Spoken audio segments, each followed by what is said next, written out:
You know what I try to do to advance my cause to change America's prison system?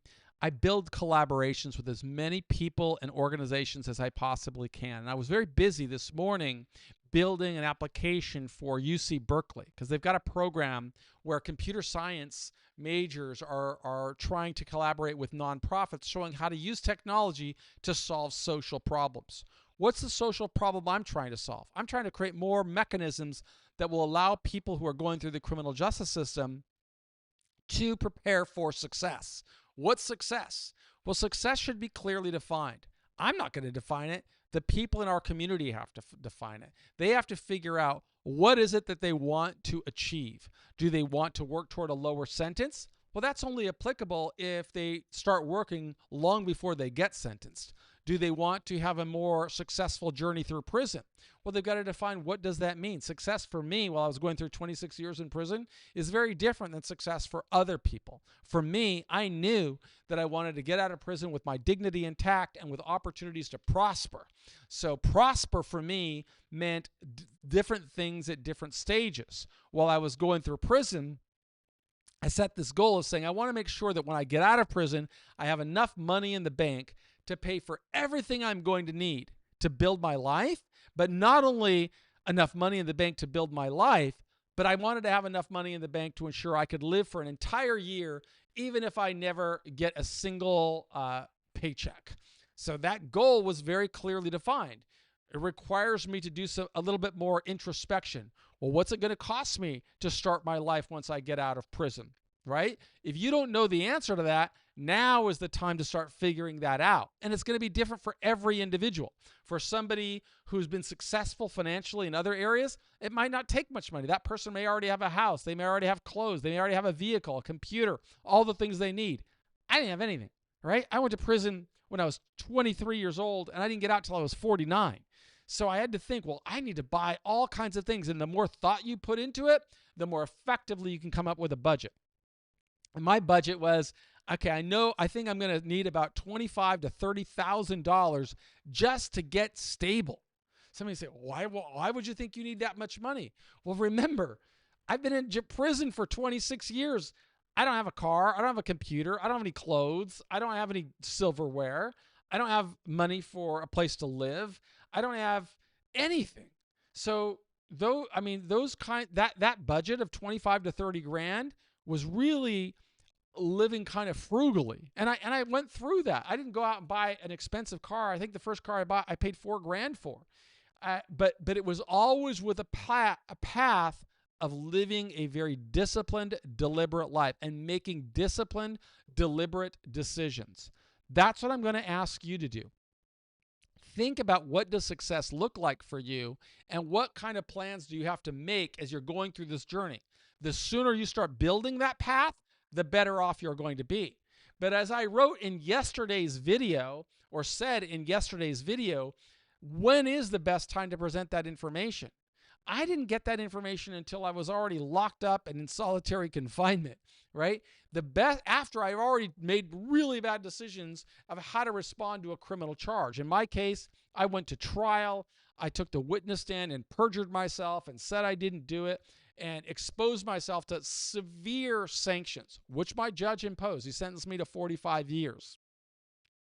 Had I understood more earlier, I'd like to think I would have had the intelligence to make better decisions. Maybe I wouldn't have. I mean, this was the recklessness of youth, but this isn't about me. It's about you.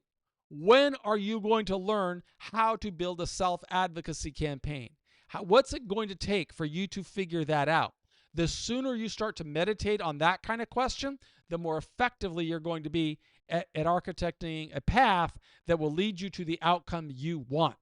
So one of the things that we're doing is we're collaborating. That's how I started this video. Build collaborations. Build relationships with people who can help you advance your agenda. And today I'm building a path with hopes of collaborating with computer science majors at UC Berkeley, because I want them to use technology to help me connect with more defense attorneys, right? A defense attorney has a limited amount of time. Their time is very valuable, and they want to focus on fighting valiantly to get the person the best outcome through judicial procedures.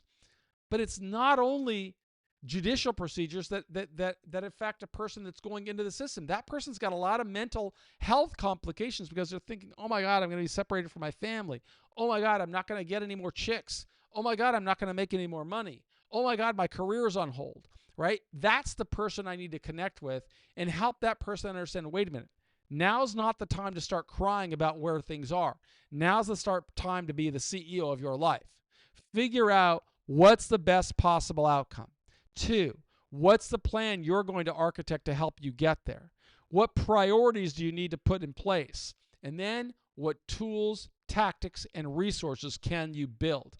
My relationships that I try to build with other organizations is a tool. It is a tactic. It is a resource that I want to build to persuade very cynical people, right? Federal judges, probation officers, prison officials, taxpayers, why we need to reform the system in ways that will open more mechanisms for people to earn freedom. Earn freedom through merit. We like to point accusatory fingers at other countries about how they violate human rights. But anytime we put somebody in prison, we're violating some basic human rights. I think what anybody would think are human rights, such as the freedom to communicate, the freedom to learn, the freedom to provide for your family, right? We want to make it possible for people to earn those rights back if they've sacrificed them because of a criminal conviction.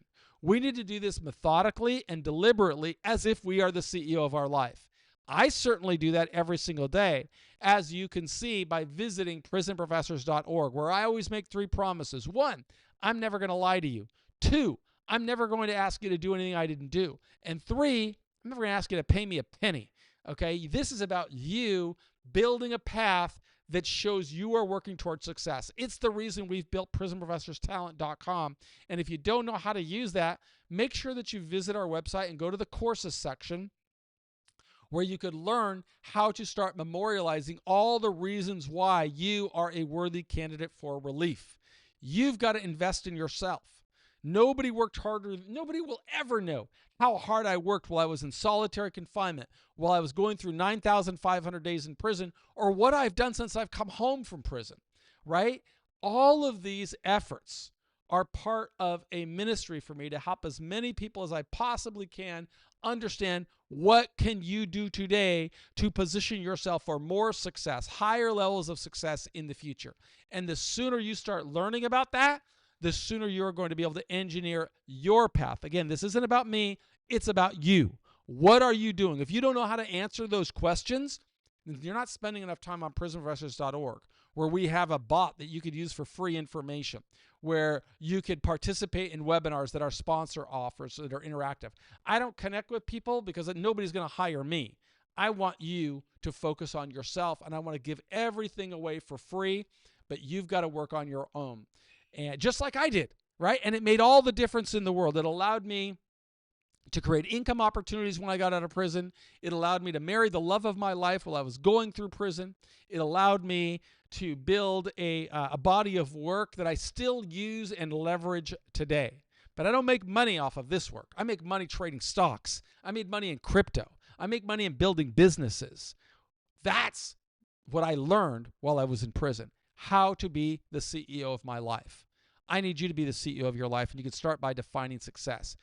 Make sure that you subscribe to us on social if you're getting your information through podcasts or through YouTube channels or through other social media channels. But more importantly, start building a plan that'll help you get the best possible outcome. My name is Michael Santos. I'm the founder of prisonprofessors.org, and I believe in you. So be cool.